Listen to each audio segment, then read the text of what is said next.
भगवान साहब की श्रद्धा सुमन अर्पित कर रहे हैं। श्रद्धा सुमन इनके साथ में है रविंद्र सिंह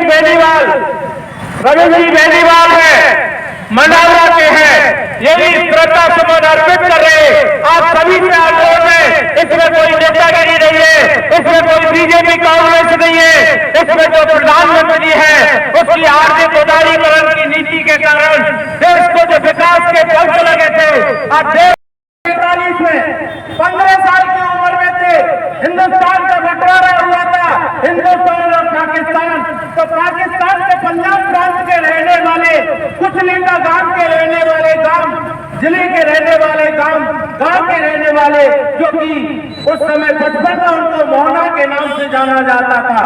मोहना के नाम से जाने वाला व्यक्ति 1950 में अपनी कार्य क्षमता के दम पर, ये हैप्पी जी अरोड़ा मेडिकल वाले, कार्य क्षमता के दम पर वो स्कॉलरशिप, भारत सरकार की स्कॉलरशिप के माध्यम से जो भी प्रतिभावान छात्र होते हैं उनको भारत सरकार विदेशों में पढ़ने के लिए वजीफा देती है। उनको कैलिफोर्निया यूनिवर्सिटी में भेजा, कैम्ब्रिज यूनिवर्सिटी में भेजा और वहां वो अर्थशास्त्र की बहुत बड़ी डिग्री लेकर आए।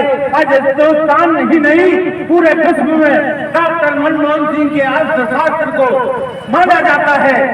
और ये कहा जाता है कि अगर हिंदुस्तान उस समय 2008 में जबकि विश्व के अंदर विश्व का मंदीकरण का दौर चल रहा था, सारे देश तंगानी की स्थिति में आ गए थे, डॉक्टर मनमोहन सिंह की, यानी प्रधानमंत्री जी की नीति के कारण हमारा देश पूरे दम के साथ में खड़ा हुआ था।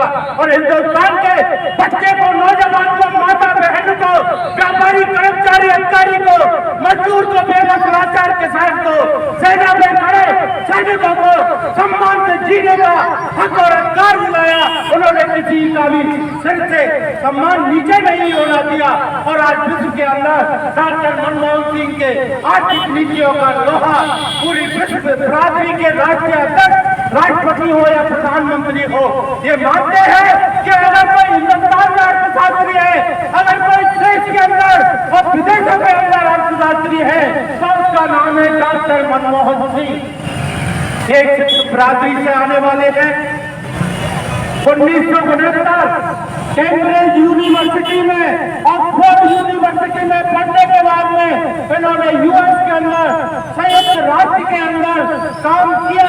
उसके बाद में 1969 में ये हिंदुस्तान आए, भारत आए और उस भारत के बारे में जब इन्होंने विचार और विमर्श किया कि मेरे भारत किन नीतियों से जूझ रहा है, मेरे भारत के लोग, मेरा भारत का किसान, मेरा भारत का व्यापारी, मेरे भारत का नौजवान किन नीतियों से जूझ रहा है, उन नीतियों पर उन्होंने चर्चा की।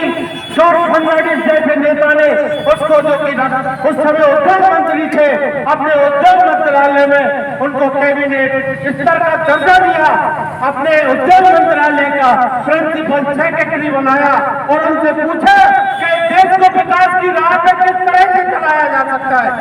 उसके बाद में वो राजनीतिक लोगों के टच में आए, हिंदुस्तान के रिजर्व बैंक के, भारत सरकार के रिजर्व बैंक के वो गवर्नर बने।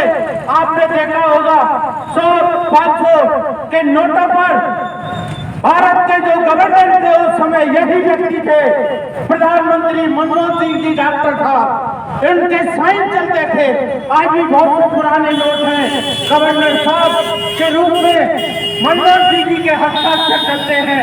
उसके बाद में आप वित्त मंत्री बने, पार्टी की श्रद्धा सुमन अर्पित कर रहे। उसके बाद में हिंदुस्तान के वित्त मंत्री बने और उसके बाद में जब उनकी नीतियां देश में चली, उदारीकरण की नीतियां जब देश में चली, तो हमारे पास गाड़ी घोड़ा व्हीकल लोन की सुविधा, आप जाइए मोबाइल की दुकान पर जाइए, आप मोटरसाइकिल की दुकान पर जाइए, आप 4 व्हीलर की दुकान पर जाइए और आपको 0% में लोन मिलेगा। ये व्यवस्था तो उसने की थी, ये इसी व्यक्ति की, इन्हीं महान विभूति की सेफ्टी के इन्होंने इस तरह की व्यवस्था की कि खाली आप जाइए और 4 व्हीलर लिए आइए, ट्रक लिए आइए, जीप कार लिए आइए, मोटरसाइकिल लिए आइए। ऐसी नीतियों के प्रणेता, उदार नेता, मृदुभाषी नेता और मधुर व्यक्तित्व के नेता हमेशा चेहरे पर मुस्कान रहती थी विपक्ष ने, उस समय के विपक्ष ने। आज जो सत्ता में है, इतना आरोप लगाया प्रधानमंत्री जी पे, उनको ये कहा था कि प्रधानमंत्री एक गुड़िया है, एक कठपुतली है, लेकिन मोदी ये प्रधानमंत्री जी मनमोहन सिंह जी एक बात कहते थे कि आदमी की काम पहचान से होती है।